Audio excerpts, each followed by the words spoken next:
en hann kallaði Frank the Tank og hann getur drukkið svo mikið og eitt kvöldi og eitt atriðið þannig í þessari mynd að þá fer hann sér úr öllum fötunum og ætlar að fara svona naked strippa en svo kemur konan hans upp að honum og segir bara, heyrðu, hvað er að gera? Og þá er hann bara, we're streaking, það er allir að gera og svo lítur hann fyrir aftar sig, þá er hann ekki með honum. Mér finnst pínu eins og að Ísland sé þetta, það er að segja að við erum Will Ferrell sem að vorum mjög fulli í þessum loftslagsaðgerðum Íslands, þátt fyrir það að standa framar öllum öðrum í því, en við erum í rauninni bara að fara að saxa á okkar hagsmuni, saxa á okkar bara alla framþróun varðar ýmsan iðnað og annað sem að við þurfum á að halda til þess að viðhalda góðum lífskjörum hérna. En við erum einhvern veginn bara allsber út á götu en við teljum að allir sé að hlaupa með okkur en við erum í rauninni bara einn. Jú, góðan daginn og velkomin í hlaðvarpið Pæling dagsins. Ég heiti Þórarinn Hjartarson og í dag er 3. mars og árið er 2026 og margt í gangi. Það maður vaknaði við það á sunnudagsmorgun að Bandaríkjamenn varu búnir að ráðast gegn Íran og var svo litið sérstakt að hugsa til þess að núna þegar maður er orðinn einhvern veginn samdauna þessu skrýtna ástandi að þá einfaldlega maður er búinn að vera að spá í Íran núna í mjög langan tíma, búinn að vera að pæla í sögu Íran. Svo einhvern veginn vaknar maður á sunnudagsmorgni og á sunnudagskvöld er það staðfest að Ayatollah Khamenei sé látinn og maður einhvern veginn tekur þessum svona upplýsingum sem svona já, ok, það er það búið. Og það er svo sérstakt að pæla í því hvað maður, út af ég er búinn að vera að tala um að við búum í breyttum heimi, að maður einhvern veginn verður svona öðruvísi áskynja þessar upplýsingar. Það er að segja að maður bregst við þeim öðruvísi og viðbrögð manns, maður verður að sjálfsögðu ekki áskynja það, maður bregst við því á annan máta heldur en maður hefði kannski gert fyrir aðeins örfáum árum. En núna er þetta bara einhvern veginn orðinn hluti af einhverjum nýjum veruleika sem maður er furðu fljótur að venjast og ég veit ekki alveg hvað mér finnst það. En þetta er svolítið í gangi og ég er búinn að vera að pæla aðeins í þessu og hef eins og kannski mínir hlustendur vita pælt mikið í Miðausturlöndum svona heilt yfir. Pældi mikið í þessu til dæmis á árunum 2015 til 2018 þegar það var mikið af hryðjuverka árásum sérstaklega Vestur-Evrópu en Vesturlönd almennt og þetta hefur leitt til þess til dæmis að ISIS hefur að mestu horfið að braut eftir að Donald Trump réðst gegn þeim árið 2016 og hóf stríð gegn þeim þegar hann sinnti sínu fyrra forsetaembætti. En það er eins og ég segi, það er svolítið sérstakt að hugsa til þess hvernig maður bregst við þessum upplýsingum og hvernig maður einhvern veginn hvernig viðbrögðum hans sjálfs jafnvel. Maður er að sjá núna að það eru mjög margir mjög pirraðir yfir svona þessum íhlutunum Bandaríkjamanna, skiljanlega kannski hvað varðar söguna.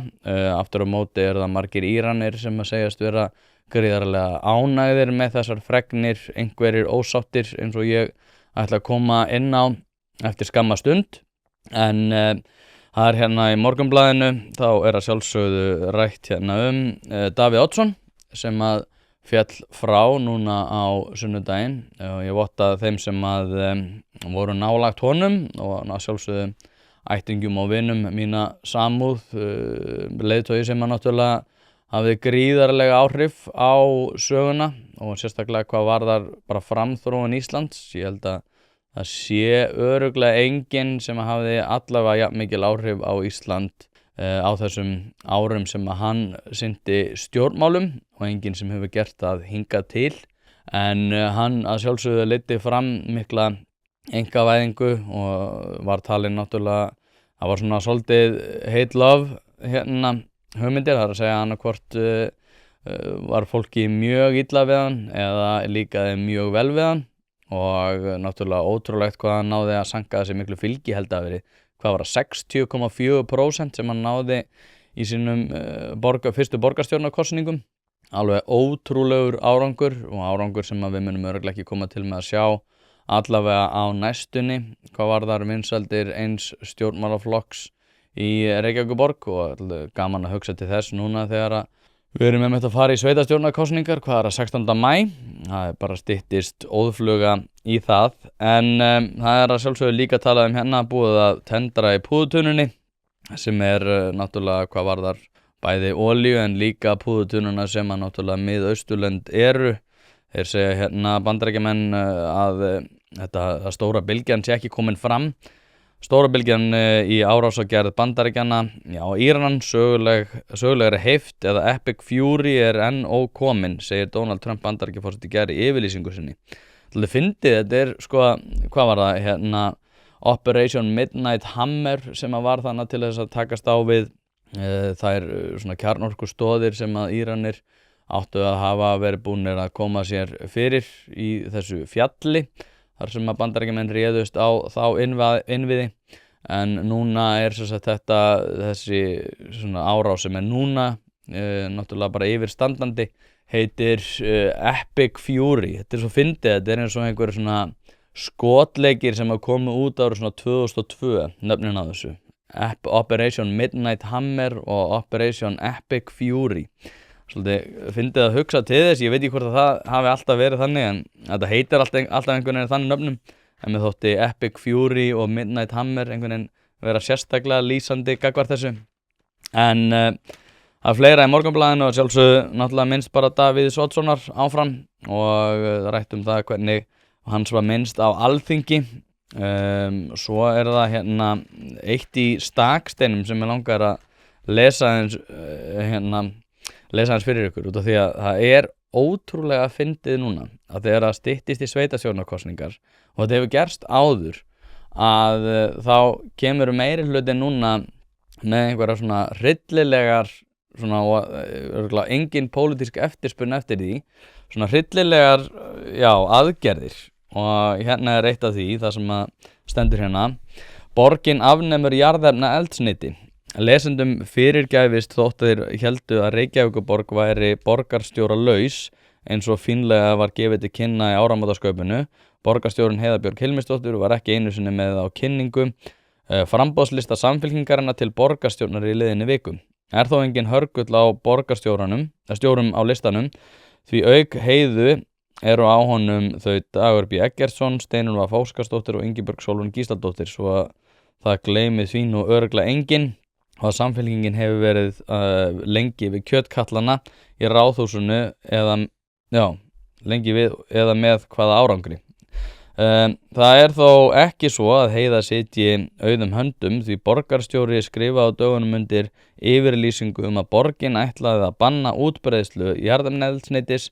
Hún hvetur til samnings afnám jarðefnaeldsneytis og leggja sitt af mörkum til að móta sanngjarna og hnattræna umbreytingu frá jarðefnaeldsneyti, segir í yfirlýsingu Heiðu Bjargar, sem að vill leiða heiminn til betri vegar með góðu fordæmi. Ekki kemur fram hvaða hætti borgin mun afnema jarðefnaeldsneyti með einfaldri samþykkt fyrir borgarlandið nú eða með hnattrænum hætti á sameindarstiginu.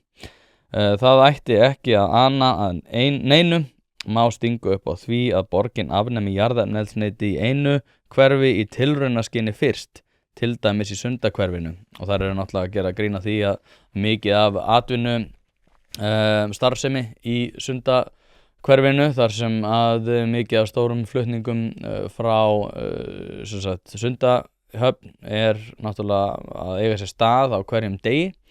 Og þetta kemur í kjölfar þess að Heiða Björg skrifaði undir einhverja yfirlýsingu, svona alþjóðlega borgaryfirlýsingu það að útfasa ætti jarðefnaeldsneyti og hættast að mér skilst að afgreiða það innan borgarmarkana. Hlaðvarp í samstarfi við Happy Hydrate. Steinefni eru orðin mikilvægur þáttur í mínu lífi og ég ekki einu svona grínast, ég að nota þessar vörur í alvörinu. Það ástæði fyrir því að þessir kassar hérna eru tómir. Nýjungarnar og framþróunin hjá Happy Hydrate hreint út sagt frábær. Kreatín samhliða steinefnunum, eitthvað sem að þeir bjóða upp á og ég nota að staðaldri. Eftir að ég byrjaði að nota þessar frábæru vörur að þá líður mér einfaldlega betri. Ég kem meiri verk og dagurinn verður betri. Dagskammtur af nauðsynlegu vítamínum, engin gervisykur og þú færð þetta í rauninni hvar sem að þú verslar. Þú verður ekki fyrir vonbrigðum ef þú prófar þetta og ég mæli með að þú gerir það strax í dag. Og þetta náttúrulega hræðileg hugmynd út af því að þó svo að það sé náttúrulega ódýrar að vera á rafmagnsbíl og einhverjir myndi segja betra ef við hugsum þetta út frá þessum hnattarana hætti, að þá þetta náttúrulega ekki eitthvað sem að yfirboðarar geta einfaldlega gert með einu pennastriki með því að passa upp á það að séu engar bensínstöðvar á höfuðborgarsvæðinu eða það að segja Reykjavík í þessu tilviki. Þetta þessi svona útópíska hugsun sem ég held að hafi hvað mest vond áhrif á það, eða hvað verst áhrif á það hvernig svona eftirspurn kjósenda og svona pólitíska eftirspurn gagnvart yfirvöldum. Út af því að ég held að séu afar fáir sem að myndu skrifa upp á það að þeir myndu óska þess sama hvort að maður sé á rafmagnsbíl eða ekki, sem myndu skrifa upp á það að afgreiðsla jarðefnaeldsneytis yrði einfaldlega hætt innan borgarmarkana. Það bara svona alveg stjórnlaust galið. Það svo ótrúlegt að hugsa til þess að fólk sem að svona stendur fremst í þessu og eina hugsun þeirra ekki að þú getur einhvern veginn aukið skattalega hvata eða gert einhverja svona viðbótar hvata til þess að gera jarðefnaeldsneyti óhagstæðara, það að segja gagnvart neytendum og borgarbúum. Nei, það þarf bara einhvern veginn að svona banna fólki að nota X og Y. Og þetta svo skrítið að út af því maður vill einhvern veginn að jafnvel þeir stjórnmálamenn sem maður kannski ekki endilega styður pólitískt, að þeir séu allavega að taka ákvarðanir þegar þeir eru með völdin sem að einhver eftirspurn eftir. Og ég held að það sé engin eftirspurn eftir þessu. Og þess vegna finnst mér þetta alveg svo sérstaklega skrítið þegar maður hugsar út í það að það eru borgarstjórnarkosningar eftir örskamman tíma. Þetta að fara að auka vinsældir? Það mun bara koma í ljós. En áður en að við dembum okkur í það hvað varðar svona framþróun í stríðinu, að þá var Þorgerður Katrín núna í Bítinu þar sem að hún var að ræða ESB-aðild og hún sagði að þeir sem að væru einhvern veginn að móti þessu og væri jafnvel að móti því að við gengjumst til atkvæðagreiðslu, ég til dæmis með því bara við tökumst á þessa atkvæðagreiðslu einfaldlega út af því að ESB-aðild og hefur aldrei örugglega verið verri hugmynd. Ég hef verið á þeim vagni að vilja komast inn í ESB, einfaldlega út af við myndum komast inn í nýjan gjaldmiðil og við myndum færast svona frá þeim kostnaði sem að fylgir því að vera í því að skipta gjaldeyri í hvert skipti sem að við eigum einhvers konar viðskipti erlendis. Ég tel að það væri fýsilegra, en að ganga inn í ESB hefur örugglega aldrei verið heimskulegra. En ég vil einfaldlega að við fáum bara að velja það. Ég vil fá að kjósa þetta.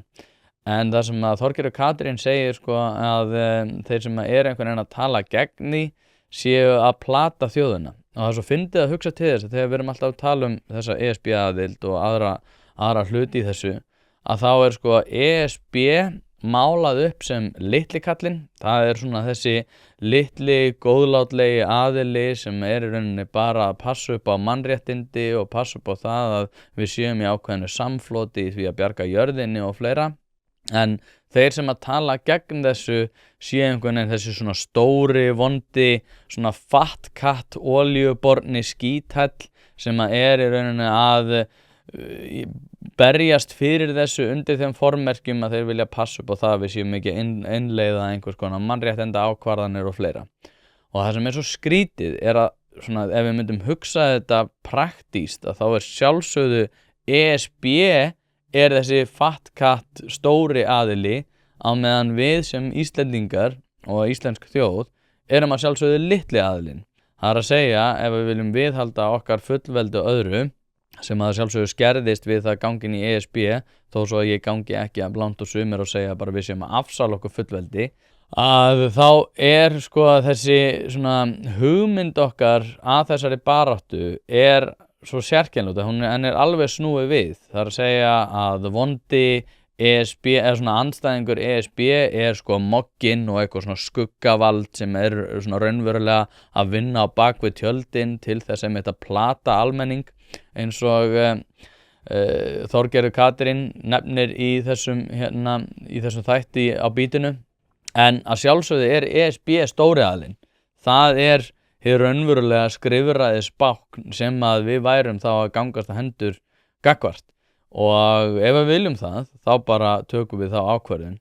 En mér þætti mjög skrítið ef að sú umræða yrði háð undir þeim formerkjum að ESB sé sko litli aðilinn og að Ísland sem að vill, eða þeir Íslendingar og Ísland þá í heild sinni ef að kosningin myndi fara þannig, væri stóri aðilinn. Og því að við erum alltaf með þessar svona Davíð Golíat hugleiðingar og þegar við erum að ræða þetta þá oftast í svona, þegar fólk hefur svona, er að hugleiða þetta, þá hefur það oftast svona hugmyndir að litli gaurinn sé alltaf í góða liðinu og stóri aðilinn sé í vonda liðinu. En það er verið að reyna að mála þetta upp þannig að ESB sé litli aðilinn. Og ég veit ekki hvort ég sé komið svo nægilega vel frá mér, en ég er bara búin að hugsa þetta er svo skrítið andrúmsloft, þetta er svo skrítin svona, tilhneiging einhvern veginn að reyna að færa sko þessa mynd og reyna að mála þetta upp þannig. En ég ætla svo sem ekkert að segja mér það, hún nefnir líka að stað okkar væri sterk og við værum í mjög góðri samningsstöðu. Við byggjum við náttúrulega í breyttum heimi og þar af leiðandi væri samningsstaða okkar sterk og þar af leiðandi væri þetta betra.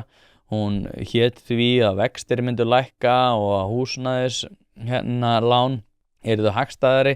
Það er náttúrulega eitthvað sem er miklu frekar bundið við það hvernig við höfum kjarasamningum og hvernig ríkisstjórnin ákveður að auka sín útgjöld. Ég held að ef við myndum byrja á því allavega að taka betur utan þá tvo málaflokka, að þá í fyrsta lagi myndum við fá lægri vexti og betri lánakjör, en þá erum við líka samt í betri samningsstöðu gagnvart ESB. Svo er náttúrulega spurningi hvort að sú samningsstaða sé einfaldlega fyrir hendi, út af því eins og margir eru búin að benda á að það voru í flestum tilvikum þannig að við erum að aðlaga okkur að Evrópusambandinu, ekki Evrópusambandið að okkur. En mér þótti þetta bara svolítið sérstakt þegar Þorgerður Katrín kemur og segir þannig að þeir sem eru að tala gegn ESB aðild sé einhvern veginn að spila með þjóðina og svona íaði alltaf því að það væri verið að blekkja þjóðina það hvað nákvæmlega ESB aðild væri. En það sem mér langar samt að eyða svona megin þorra þess að þáttar í er að hugarleiða því að það sem alltaf þegar kemur upp svona ástand, núna eru 3-4 dagar síðan að þessi innrás hófst, það er að segja í Bandaríkin inn í Íran, og þetta er svolítið uggvænlegt ástand þar sem að það er mikið af svona breytum sem er á hreyfingu út af því að þetta er að breyðast út Miðausturlönd og alltaf bara Kýpur, og maður svona velti fyrir sér hvernig Ísland eigi þá að staðsetja sig í þessu. Og eins og ég var að nefna þá er Þorgerður Katrín á þeim buxunum að við höfum að vera í stöndu bandalagi þá með Evrópu, gætum þá verið í samfloti eða koma upp einhvers konar skattaárásir eða tollaárásir, það er sjálfsagt ekki skattaárásir, tollaárásir eða annað. Og þá fór ég að velta fyrir mér að hvar við ættum að standa í þessu. Og þegar að eitthvað svona mikið er að gerast og þá einhvern veginn eldist efnið eitthvað svo hræðilega illa, þannig að mér langar aðeins að taka skref og hugsa þetta svona í sögulegu samhengi og hugsa það náttúrulega í samhengi hvar við eigum að staðsetja okkur. Þeir sem hafa stundað einhvers konar alþjóða viðskipta eða alþjóða stjórnmála nám vita náttúrulega sjálfsögðu að það eru nokkrir svona skólar varðar það hvernig við að meta heiminn. Það tala svona frelsis og frjálslyndis hugmyndir, svona liberalismi og democratic peace theory eins og það heitir, eða það að lýðræðis ríki ráðast ekki að hvort annað. Það er líka talað svona economic game, peace theory, það er að segja út af því að heimurinn er orðin svo samofinn og það er orðið svo miklu fýsilegra að vera ekki að ráðast á önnur lönd út af því að þú átt einhverja fjárhagslega hagsmuni undir því að öðrum löndum gangi vel og að þú verður að ráðast í þín eigin hagsmuni eða þú verður að ráðast inn í önnur lönd. Þetta er svona meiri frjálslyndis stefnan svona globalisma og fleira. Hlaðvarpið er í samstarfi við stöndu og mikilvæg fyrirtæki og eitt af því er Poulsen. Poulsen.is til þess að skera hvað eina, hvort sem þú þarft að fara í bílrúðu skipti eða einfallega bílrúðu viðgerð, þá ferðu inn á Poulsen.is. Ef það er stjarna í framrúðunni þá bara bókaru tíma á heimasíðunni, ferð með hann og hann er tilbúinn samdægurs. Ekki vera með stjörnu í bílrúðunni, Poulsen.is, láttu græða rúðuna strax í dag. En ég held að við þurfum að gera okkur grein fyrir því að sá skóli sem að ræður ríkjum í dag realismi og realismi sem sagt snýst það að það eru ríki sem eiga hagsmuni og völd eru miklu, hvað var að segja, atkvæða meiri í allri umræðu og miklu meira heldur en nokkuð tíman þessi svona frjálslyndis hugsun út af því að ríki byggju einfaldlega við bara reglulaust umhverfi þrátt fyrir það að alþjóðalög séu fyrir hendi að þá eru þau ekki virt ef að hagsmunir ríkja telja, já, eða sérstaklega þessar stærri ríkja að þeirra hagsmunir eru í rauninni miklu frekar bundnir við það að þeir gera það sem þeir vilja þegar þeir vilja gera það.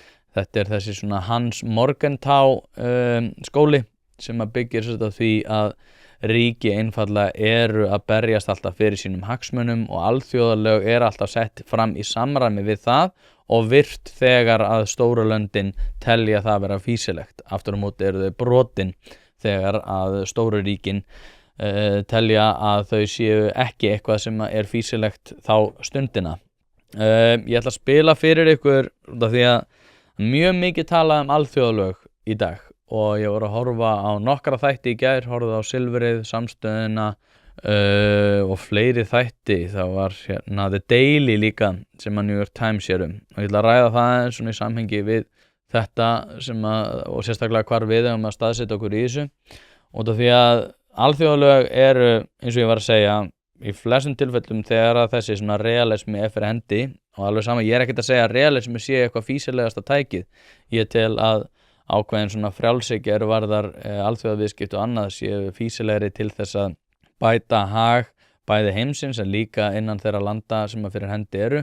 En ég líka sætti mig við það að það augljóslega ekki sú hugmynd sem að Bandaríkjastjórn að spila eftir í dag. Bæði hvað varðar það séu að setja á tolla á ýmis ríki þegar að það svo dæmt bannað að þá einhvern veginn fer Trump í það að samt setja viðbótar tolla, mjög sérstakt ástand en líka náttúrulega bara núna þeir séu að ráðast gegn Íran og ég ætla að spila fyrir ykkur sko út af því að núna sagt að Bandaríkin sé að brjóta alla alþjóðasáttmála en mér langar aðeins að fara yfir þessa alþjóðasáttmála og bera þá saman við svona sögulegt samhengi. Ég ætla að byrja að spila fyrir ykkur myndband þar sem að Christopher Hitchens í hann talar þarna Íraksstríðið og hann einmitt ræðir þarna alþjóðalög Sameinuðu þjóðanna og Genfarsáttmálan og setur það í samhengi við það hvernig Saddam Hussein á þessum tíma var að haga sér.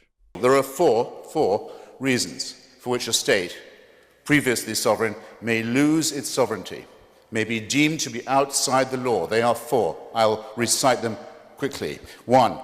Violations of the Genocide Convention, which we have signed. And by the way, by all means, let's impose this on Sudan. And by all means, let's impose it on them for Darfur. And on China for many other offenses too. Because just as China has backed Saddam Hussein, and just as it backs Robert Mugabe, and just as it's backed the worst elements in Burma, so it has been behind many of our woes in the Middle East. So that's the first thing. The Genocide Convention may not be violated. We've signed it. It mandates that you must move to punish or prevent genocide. Second, a regime loses its sovereignty if it violates the Non-Proliferation Treaty. Iraq has used weapons of mass destruction on its own territory and on the territory of others. Third, you may lose your sovereignty if you give aid, comfort and harbour to international terrorist groups. Iraq is multiply convicted of this. And fourth, for occupying and invading the territory of other nations, which Iraq had done several times, continued to do and was intending to do again. This is not, unfortunately, the case with all the despots we'd like to get rid of. The cheap point that Peter ends with, saying, if you're going to do Saddam Hussein, don't you have to do anybody, must reach the critical standard I've just mentioned. The four great offenses, repeated, flagrant, gross and intentional, and going to be repeated, all of them again. It was essential that we move Iraq and the region into a post-Saddam Hussein era and the woes that have fallen upon us, the second thoughts we're bound to have, the worries about the blunders that we made while doing it, none of which I would deny, and some of which I know more about than you could dare to know. I know things about what went wrong that would curl your hair. Still, none of these can impeach the idea that we did it not too soon, but much too late, and that only therein lies our shame. Thank you. Já, hann þannig að færa rök fyrir Íraksstríðinu og ég náttúrulega, sérstaklega þegar maður horfir núna í baksýnisspegilinn, að þá tel ég að það hafi verið mjög heimskuleg árás, svona að mestu leyti, en aftur á móti að þá auðvelt að geta hort í baksýnisspegilinn og hugsa þetta þannig. Það var endar alveg hryllilega árás, það er náttúrulega hægt að sjá þetta þegar þeir réðust inn í Írak. Það er hryllilegt svona virðist vera hvernig þeir gerðu þetta, hafi verið á mjög, afbrigðilegan máta. Það er að segja að þeir réðust þarna inn og hófu árásir sem að virtust vera ekki í rauninni staðbundnar við bara hernaðarinnviði, heldur mjög svona handahófskenndar. Þannig að það er að gagnrýna mjög margt varðar margt af þessu stríði. Hins vegar þegar að fólk að tala alþjóðalög, að þá svona því aldrei lýst sko nákvæmlega hvaða alþjóðalög eiga að vera fyrir hendi. Það er talað svona ákveðnar innrásir sem að þurfa að vera að fá samþykkt á Sameinuðu þjóðunum, samþykktir, út af því að við flestu tilfellum erum við að tala Bandaríkin, að þá er talað samþykktir innan úr Bandaríkjaþingi og fleira. En hins vegar eins og Christopher Hitchens að benda þarna á, að þá svolítið sérstakt að þegar að sko alþjóðalögin segja að þú eigir í raun að grípa inn í, að þá einhvern veginn alþjóðalögin ekki eins og þau hendi mörgum þeim sem allir tala mjög mikið gegn þessu. Og eins og ég segi, ég ekkert að bera blak á það sem að Bandaríkjamenn að gera núna og ég ekkert að bera blak á það sem þeir gerðu í Írak. Ég hins vegar bara að benda á það að þegar fólk talar alþjóðalög, að þá verðum við að vita það nákvæmlega hvað við erum að tala. Því að eins og hann að benda þannig að þá var Saddam Hussein í þessu tilviki búinn að brjóta Genfarsáttmálann og hryðjuverkasáttmálann og sáttmálann gegn því að hýsa hryðjuverkamenn og með það að nota efnavopn bæði gegn öðrum en ekki síður gagnvart öðru fólki. Og hann náttúrulega gerði þetta í það sem heitir Halabja fjöldamorðið, þar sem að 10.000 Kúrdar voru drepnir á mjög skömmum tíma.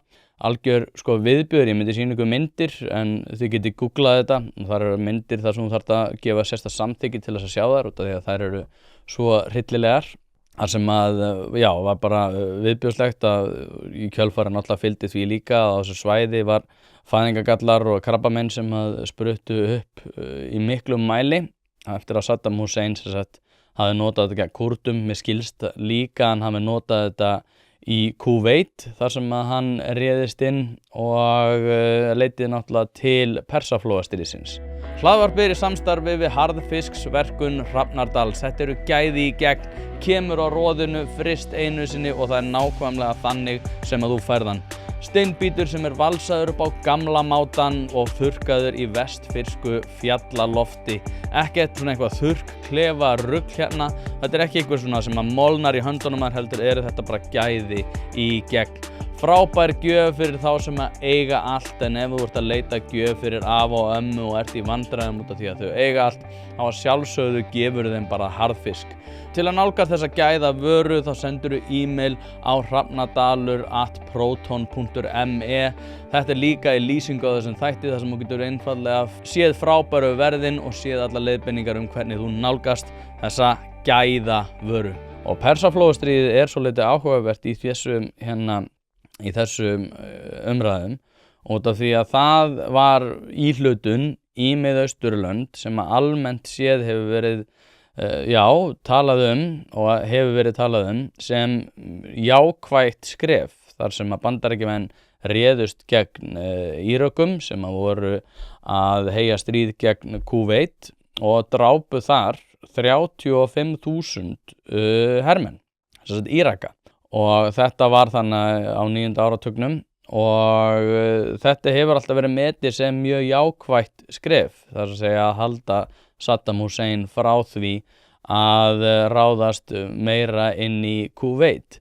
Þannig að, og þá var rauninni alveg sömu sálmar sem að koma upp, þá var fólk að tala um það að það væri hræðilegt að ráðast væri verið á með Austurlönd, en núna í baksýnisspegilinu auðvelt að horfa til þess bara að það hafi verið jákvætt skref. Það líka annað sem að gera þetta náttúrulega flókið, og eins og segi, Genfarsáttmálinn mjög flókin og þessi alþjóðalög oft frekar flókin, en hins vegar að þá erum við samt að tala um það að alþjóðalög sé ekki virt, en að einhverju leyti, eins og ég mun færa rök fyrir núna, að þá eru Bandaríkjamenn að einhverju leyti að virða alþjóðalög með því að grípa inn í.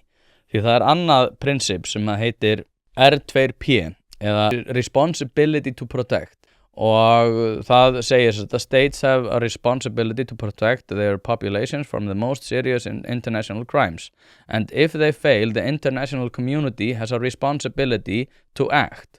Og þetta líka inn í alþjóðasáttmálum, og núna bara fyrir skömmu síðan að þá voru írönsk stjórnvöld að berja niður og berja aftur á bak hryllileg mótmæli sem enduðu með hryllilegum hætti, þar sem að maður búinn að heyra svona ýmislegt. Það var samtal á Samstöðinni frá með íranskri konu sem að sagði að það væri líklega að væru eitthvað í kringum 100.000 manns fallnir út af því að það væri ekki til sjúkraskrár yfir alla, en svona í það minnsta hefur þetta líklega verið einhverja tugþúsundir sem að voru einfaldlega drepnir fyrir það eitt að mótmæla. Og þegar maður hugsar um það í samhengi við byltingavörðin, að þá alveg hægt að færa rök fyrir því að á þeim tímapunkti hefði alþjóðasamfélagið átt að grípa inn í. Það annað dæmi, svo þetta alltaf, maður þarf að velta þessu fyrir sér í samhengi við það hvenar alþjóðasamfélagið, og þá náttúrulega flestu tilfellum þegar við erum að ræða einhvers konar hernað, alþjóðasamfélaginu ber skylda til þess að grípa inn í. Og það eitt nærtækara dæmi sem að var náttúrulega í Evrópu, sem að var Bosníustríðið, og þar var og þegar maður horfir í baksýnisspegilinn á því, að þá var það í flestum tilfellum þannig að flestir voru reiðir yfir því að Bandaríkjamenn hefðu ekki gripið inn í fyrr.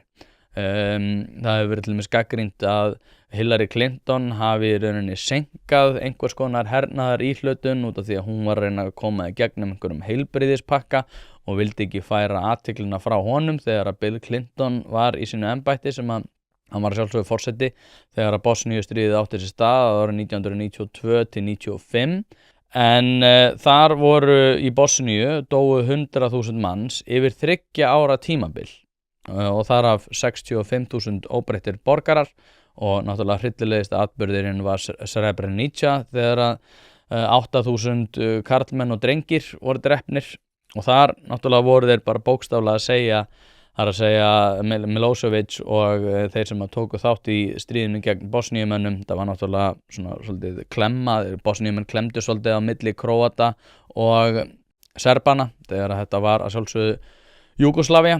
Já, það að segja að þetta var Júgóslavía áður en að stríðið braust út, og því var náttúrulega, það var brotið upp þannig, hvað var ekki 1990, ef ég mynda rétt, sem að Júgóslavía var brotin upp. En þar var eins og segi, þar voru Bandaríkjamenn of seinir til þess að grípa inn í. En samt var þetta yfir 3 ára tímabil sem að 100.000 manns voru drepnir.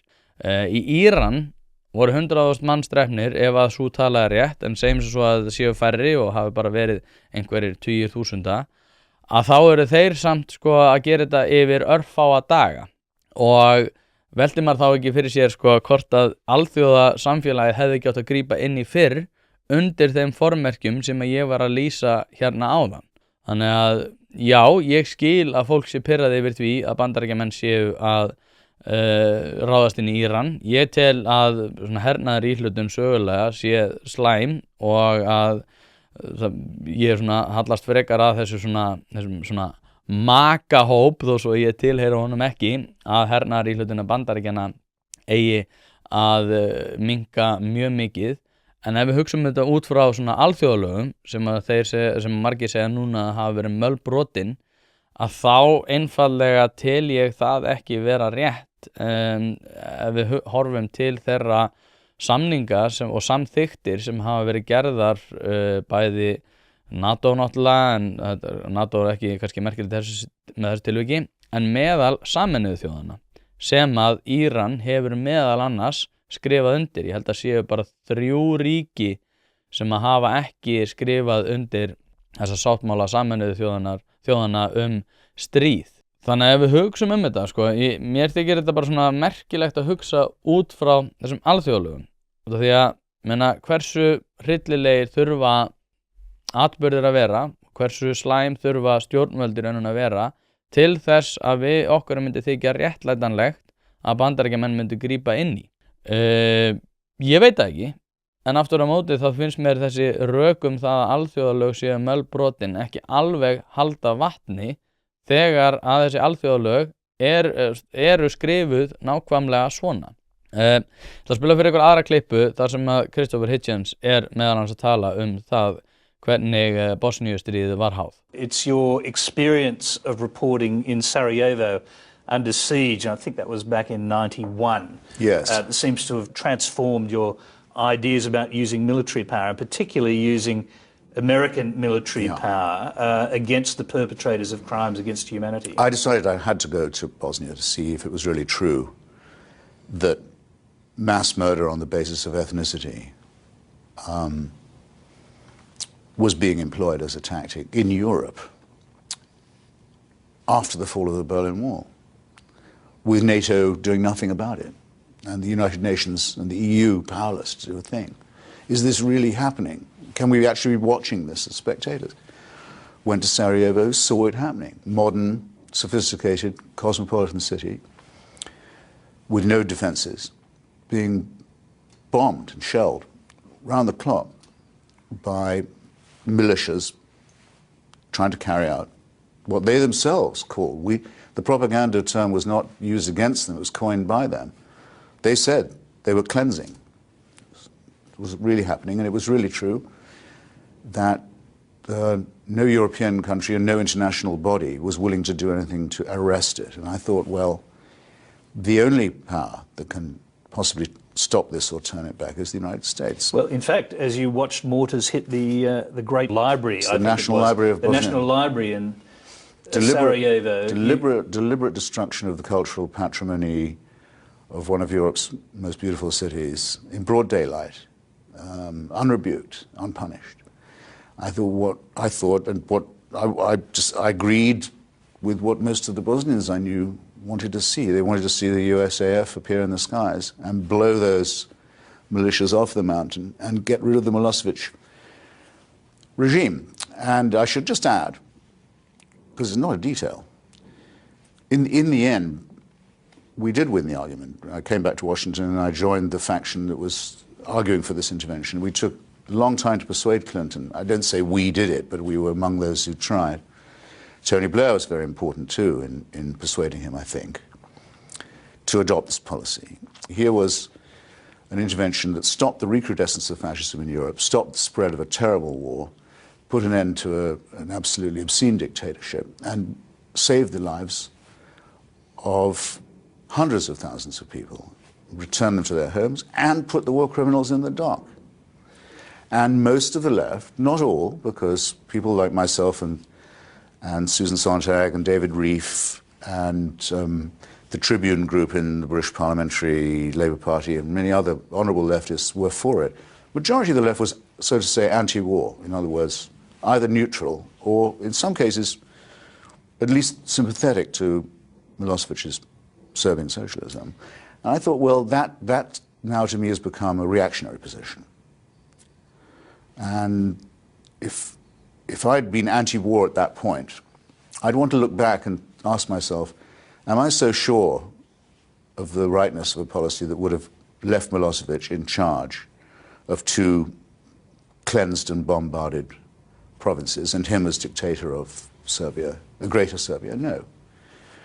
But this outbreak of self-criticism has yet to occur among many of my comrades. Og hana kemur hann náttúrulega hana í lokapunktunum inn á þetta nákvæmlega að það svolítið sérstakt að hugsa til þess að alltaf ef það kemur upp einhver svona staða að þá að sjálfsögðu bara fólk sem á móti stríði alltaf á móti því en þá getum maður samt alveg velt upp þeirri spurningu að núna eins og hann að benda á þarna að vinstrimenn alltaf á móti einhvers konar íhlutun.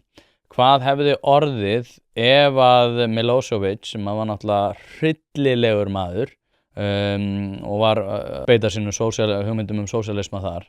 Hvað hefði orðið ef að honum hefði bara verið leyft að ganga lengra? Hvað ef honum hefði bara tekist að útrýma öllum bosníumönnum og bosníumúslimum þá náttúrulega sérstaklega?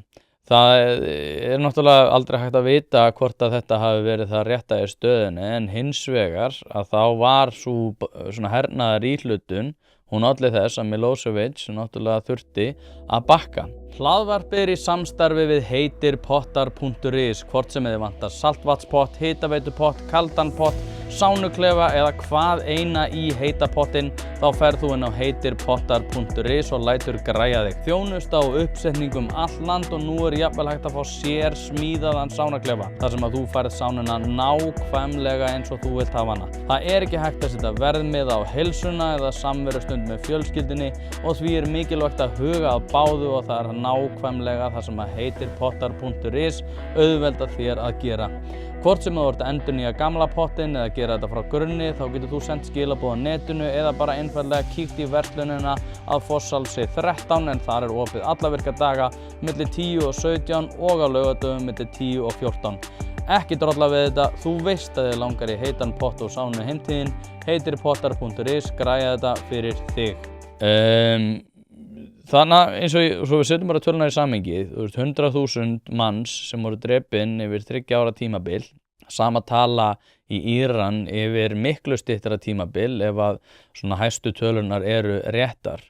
Og þá velti maður fyrir sér svona hver alltaf svona are we the baddies? Ég veit ekki, það kannski ótrúlega erfitt að hugsa til þess.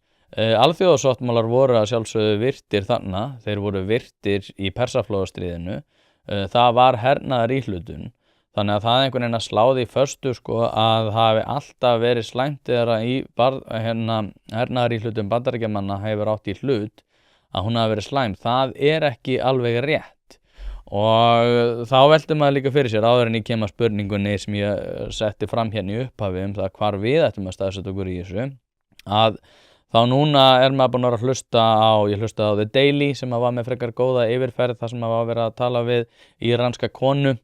Hún slóði fram að örugglega í kringum 80% af Írönum væru mjög ánægðir með þessar aðgerðir út af því að þeir hafa þurft að búa við hryllilega kúgun. Við höfum náttúrulega séð fullt af mótmælum undanfarin ár. Hún Amini sem var að sjálfsögðu myrt fyrir það að vera ekki með höfuðslæðu.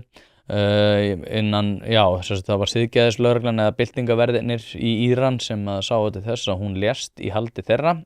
Þetta olli því að það var mikil mótmæla alda sem að flestir muna eftir. Þannig að hvað var það 2023 eitthvað svoleiðis. Man ekki nákvæmlega hvenær það var. En það var ekki fyrir svo löngu. Þá var fólk að tala einhvers konar íhlutanir og það þyrfti að vera mikil upprisa þeirra sem að væru innan lands. En þegar að einhvers konar upprisa hefur komið verið fyrir hendi þá hefur Ayatollah Khamenei barið hana niður með hryllilegu offorsi og hann hefur ekki látið deigan síga í því hvernig hann hefur viljað sinna þessu og þess vegna hlustaði ég líka á aðra íranska konu sem var á samstöðinni í gær. Ég held að hafi verið eina konunni sem að fór upp í hvað var það, hvalur 6 eða eitthvað, þannig að þegar þær voru að berjast gegn hvalveiðum, en hún hér á landi og fór ásamt einhverju vinkonu sinni þannig upp í mastrið. Mér minnir að það hafi verið hún, en hvernig sér því líður? Hún sagðist bara einfaldlega ekki geta lýst falið tilfinningarnar sem að voru ánægju tilfinningar, gagnvart því að Ayatollah Khamenei hafi verið myrtur. Ásamt fullt af náttúrulega háttsettum aðilum byltingavarðarins og varnar infrastruktúr Íran. Svo hlusta maður á Silfrið í gær, þar var Sigríður Hagalín með panel þar sem Ingibjörg Sólrún var og Magnús Þorkell Bernharðsson sem að skrifaði náttúrulega Mið-Austurlönd, fortíð, nútíð, framtíð sem að frábær bók sem að ég hef mörgum sinnum mælt með. En umræðurnar voru svolítið sérstakar sko, það náttúrulega byggðu svolítið á því að allt við þetta væri algjörlega hryllilegt og það væri í rauninni engar stoðir eða vísbendingar það að þetta gæti leitt til einhvers góðs, en hins vegar hefur maður séð, þið munið það voru Íranir held ég sem að komu saman við Hallgrímskirkju fyrir ekki svo löngu og þeir voru einfaldlega að segja að Bandaríkjamenn ættu að ráðast þarna inn. Það var annar íranskur maður þarna sem var málsvari Írana í Silfrinu og hann sagði bara að þetta væru hryllilega afskipti sem áttu engan rétt á sér og að Íranir myndu berjast til síðasta blóðdropa, þessar 90 milljónir eða hvað það sem að búa þar og myndu berjast til síðasta blóðdropa til þess að viðhalda stjórn á sínu landi. En þá velti maður fyrir sér, ok, margir Íranir eru að fagna þessu, margir Íranir eru að segja að þetta hafi verið framfara skref, einhver Íranir segja náttúrulega að þetta hafi ekki verið framfara skref, en að halda í fram sko að þessar 90 milljónir sem í landinu myndu berjast gegn Bandaríkjastjórn til þess að viðhalda stjórn á landinu, mér þykir það ekki að halda alveg vatni þegar að mjög margir Íranir eru mjög ánægðir með það að Ayatollan hafi verið veginn. Þannig að það sem ég raunin að segja bara í mjög mörgum orðum bara að þetta flókið. Þetta ótrúlega flókið. Ég hef ferðast með Írönum sem að töluðu náttúrulega allir mikið gegn þessari hryllilegu klerkastjórn, en að slá því föstu sko að allir, Magnús Þorkell sagði að íranska þjóðin var mjög samheldin þjóð. Ég held að það sé ekki alveg rétt, þrátt fyrir það ég sé ekki með mikla þekkingu á þessu og Magnús, en ég einfaldlega styð þá fullyrðingu undir þeim formerkjum að það nokkuð augljóst þegar maður talar við Írani það hvað þeim finnst þetta að margir aðeins fagna þessu og þeir sem að jafnvel fagna ekki því að þetta hafi gert svona, eins og þessi kona, afsaka ég sé ekki með nafnið hennar, sem að ég ætla bara að finna hennar snöggvast, hún var á samstöðunni í gær þar sem að María Lilja var að taka viðtal við hana. Já, hún heita Anahita Babai, ég kann ekki alveg að skrifa þetta, Anahita B-A-B-A-E-I, kann ekki að bera það fram og ég afsaka það, en hún var að segja, sko, hún var ekki hrifin að þessari hernaðaríhlutun, en hún var aftur á móti ánað að Ayatollah Khamenei væri fallinn og að eitthvað væri að gerast. Þannig að sko, það einhvern veginn að slá einhverju fram í öllu þessu samhengi finnst mér líka svo litið sérstakt. Já, maður getur verið að móti bara hernaðaríhlutun sama hvernig hún lítur út. Það bara hægt að færa rök fyrir því. En hins vegar þá ekki hægt að færa rök fyrir því að allir Íranir séu bara annarkvort með eða á móti þessu. Því að augljóslega þetta 90 milljóna manna þjóð, hún ekkert svakalega samheldin allavega gagnvart því hvort að klerkastjórnin rétti á sér eða ekki. En þetta bara drullu flókið og ég skil bara vel að fólk vilji komast að einhver einfaldri niðurstöðu, en hún einfaldlega ekki verið hendi. Það sem langast að segja sko gagnvart klerkastjórninni, þá hefur verið áhugavert að fylgjast með því sko þegar fólk einhvern veginn svona segir já, hún sko hryllileg, hún var náttúrulega hryllileg, en það réttlætir þetta ekki. En ég held að fólk bara gerir sér ekkert almennilega grein fyrir því hvernig það að vera undir slíkri stjórn, en hins vegar að þá mjög mikið af því fólki sem hefur haft sögulega mjög oft rangt fyrir sér, einmitt sérstaklega á móti þessu. Hlaðvarpið í samstarfi við fiskhúsið.is. Fiskhúsið.is heildverslun fyrir veitingamenn sem vilja það ferskasta og það besta fyrir sína kúnna. Hvort sem það fyrir veitingareksturinn, hótelreksturinn, mötuneytið eða hvað annað, þá ferðu inn á fiskhúsið.is til að sjá það gríðarlega úrval sem að strákarnir hafa upp á að bjóða. Ef að þú vilt hið ferskasta og hið besta, þá gerir þetta sjálfsögðu almennilega, ferðin á fiskhúsið.is. Það ekki til sú spurning sem að strákarnir hafa ekki svarið við, þannig enn og aftur, fiskhúsið.is til að fá ferskasta og besta fiskinn á landinu. Og Arnar Sigurðsson, eigandi Sandi, hann gróf upp svo litið áhugaverða grein sem sem sagt, þetta frá Verkalýðsblaðinu og ég gerir ráð fyrir því að þetta sé eitthvað í kringum 1979 þegar að klerkastjórnin steypir Pahlavi af stóli, að þá skrifað í Verkalýðsblaðið sem sagt vinstra blað sem sagt það að íranska þjóðin hafi í rauninni endurheimt sitt sjálfræði úr klóm Bandaríkjamanna og annara svona leppa sem að voru í rauninni bara strengjabrúður Bandaríkjanna. Og ég ætla að lesa fyrir ykkur alla þessa grein og ég seti hana líka hliðina á mér. Titillinn á þessu í Verkalýðsblaðinu sem sagt Íranskt sjálfræði endurheimt. Atburðarás byltingarinnar í Íran hefur verið mjög hröð síðustu mánuði. Nú allt útlit fyrir að íranskri alþýðu hafi endanlega tekist að binda endi á keisaraveldið og jafnframt pólitísk og efnahagsleg ítök Bandaríkjanna í Íran.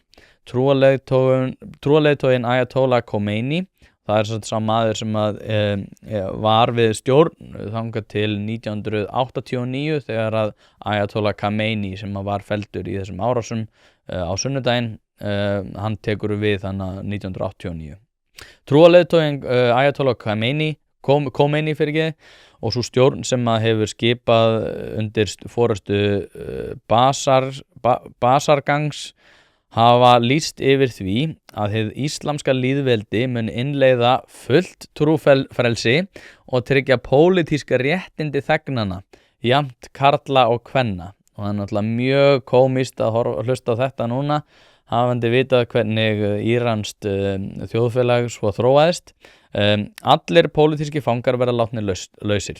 Öllum pólitískum flokkum verður leyft að starfa með einni undantekningu þó, Tudeh-flokkurinn sem endurskoðunarsinnaður, Sovjet vinsamlegur flokkur, ekki Marx-leninískur, eins og ranglega var fullyrt í Viðskiptablaðinu 1979, verður áfram bannaður. Ástæðan sú að Khomeini telur hann hættulegan talsmann erlends valds, en eitt af höfuðmarkmiðum byltingarinnar var að tryggja sjálfstæði Írans gagnvart erlendu valdi.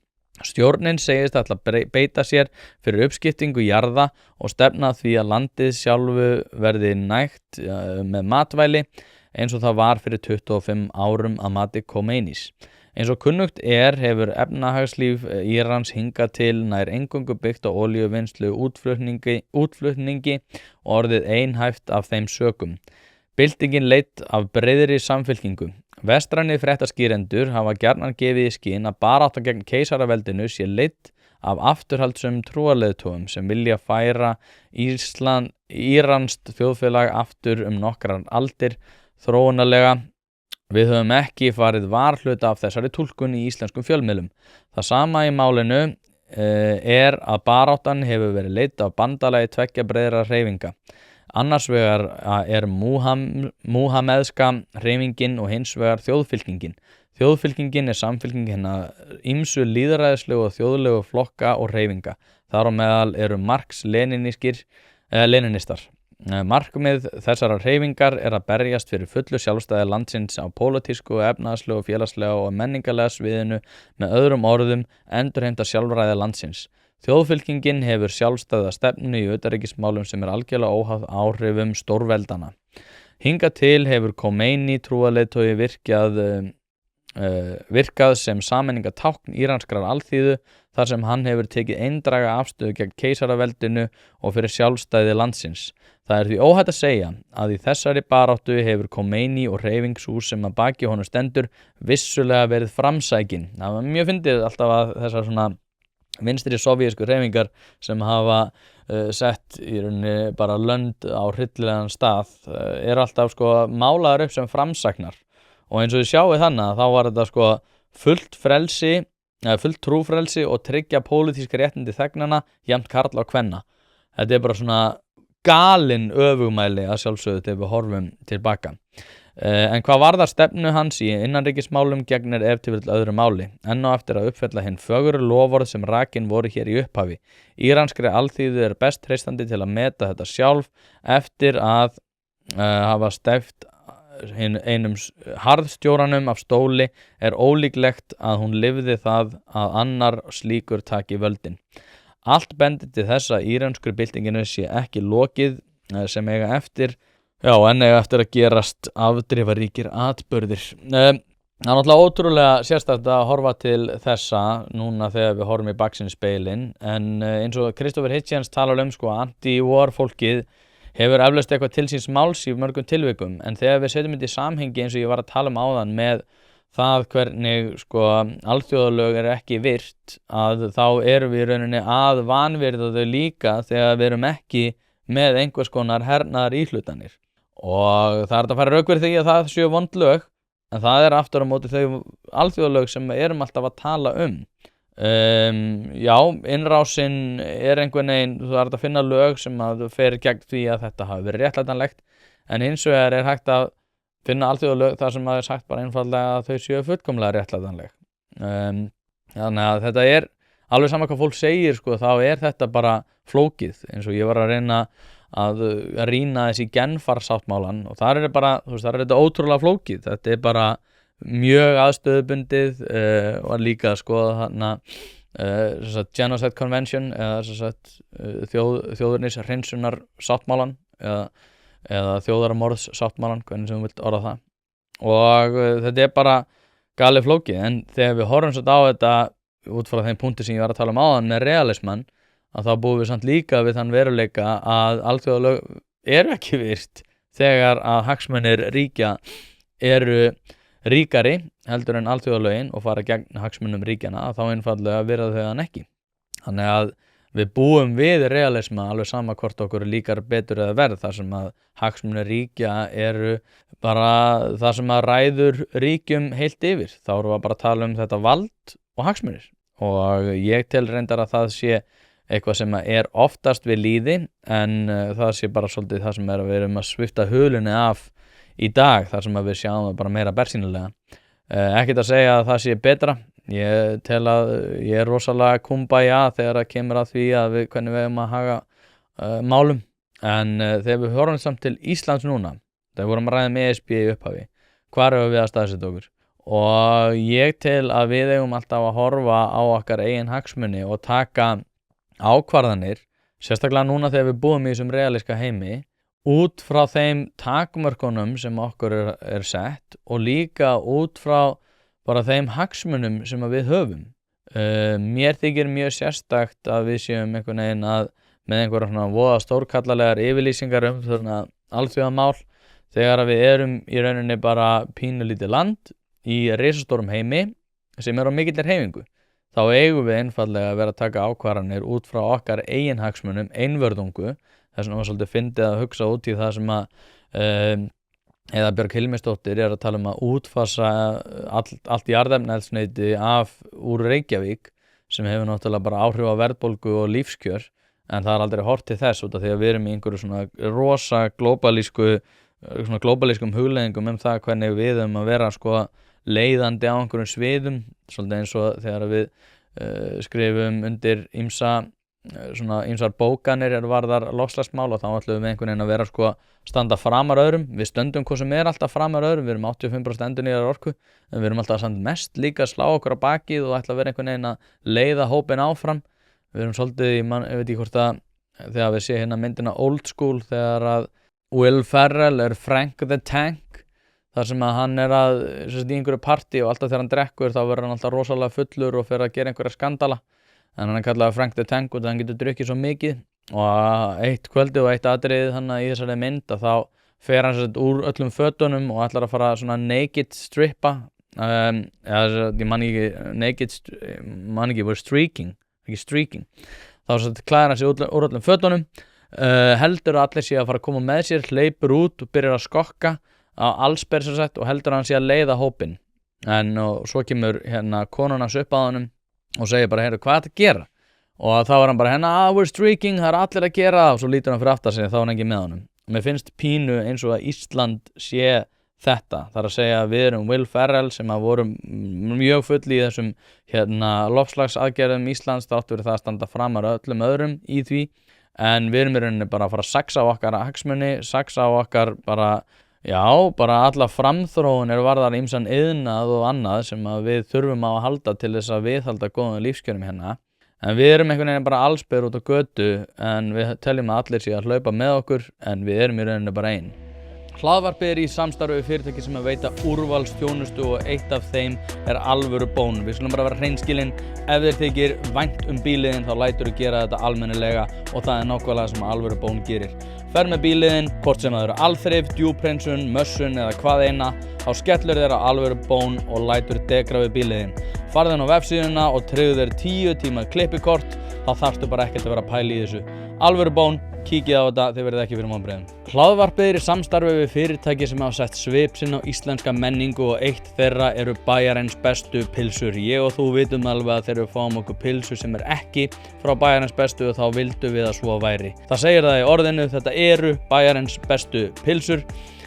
Þið vitið það, ég veit það, skellið þessu hlaðvarpi í eyrun, farið á næsta sölustað og kaupið ykkur tvíhleypu ásamt einhverju góðu að drekka. Og það svolítið sama með þetta sem ég held að við ættum að huga að alþjóðastjórnmálum almennt, bara við eigum að staðsetja okkur þannig að við erum verðugur bandamaður á öllum sviðum, ákjósanlegur bandamaður út af landfræðilegu og annað, en við eigum að vera að taka ákvarðanir út frá því. Hilmar Þór Hilmarsson var með góðar hugleiðingar það hvernig til dæmis Víetnam staðsetur sig. Það er gott að huga að því hvernig Víetnam hefur einhvern veginn að sjálfsögðu eftir hryllilegt stríð Bandaríkjanna sem var svona, í þessu kalda stríðs ástandi. Hryllilegt stríð það að sjálfsögðu sem átti ekki með mikil rök að styðjast. En þá samt, segir Hilmar Þór Hilmarsson alltaf, í kjölfar þess að bara Víetnam bara tekur ekki afstöðu til einhverja hernaðarmála. Segir bara, við erum bara látnir í friði, við erum ákjósanlegu bandamaður og ýmsum sviðum varðar gott efnahagslíf og annað sem hefur náttúrulega blómstrað mikið í Víetnam. Ég var þannig, keypti mótorhjól í Víetnam og keyrði frá suðurinu upp til norðursins, held að það voru 2000 kilometrar á 2 mánaða tímabili. Og það sem svo magnað við þetta land að það svo fjölbreytilegt og líka framþróunin svo mikil. Þannig að punkturinn minn bara sá að við eigum að staðsetja okkur þannig að við séum fýsilegur bandamaður en að við séum einfaldlega að taka ákvarðanir út frá okkar eigin hagsmunum og reyna að verja okkar lýðveldi. En ég ætla ekki að hafa þetta lengra í dag. Partus.is/einpæling ef þið viljið fá þennan þátt á undan öðrum og án auglýsinga, en annars bara vona ég að hafa það gott.